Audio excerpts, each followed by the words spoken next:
shil baabuur oo maanta abaar 12 duhurnimo ka dhacay duleedka magaalada Berbera ayaa waxa ku dhaawacmay mas'uuliyiintii ururkii suxufiyiinta ee Solcha sida gudoomiye ku-xigeenkii Maxamed Cabdi Curad xogayihii guud ee ururkii suxufiyiinta Maxamed Rashiid Maxamed iyo suxufi Cabdicasiis Bashiir Nuur saddexdan suxufi ayaa dhaawacyo ay ka soo gaadheen shilkan baabuur iyadoo uu ugu culus yahay xogayihii guud ee ururka suxufiyiinta Solcha Maxamed Rashiid Maxamed dhaawaca suxufiyiinta ayaa lagu daaweynayaa isbitaalka guud ee magaalada Berbera sida uu nooga warramay dhakhtar ka tirsan isbitaalka guud ee Berbera ilka case ayaa waxa uu yiri isagoo arinta faahfaahinaya sidan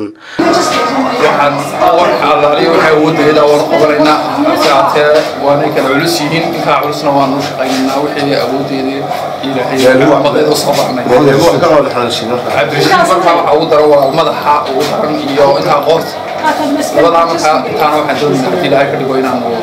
sawir saarno markaas aan doonaa wixii dhinaca kalena suxufi Cabdicasiis Bashiir Nuur oo dhaawiciisa fudud ayaa waxa uu nooga warramay sidii ay wax u dhaceen ilaahay way duleedka Berbera geesan iskanimi Berbera oo ku soconay magaalada soo galeynay ay qadarka manalo kulmay waan iska fiican ma sha Allah alxamdulillah tagaali montaar weyn baxay sidii kula dhacay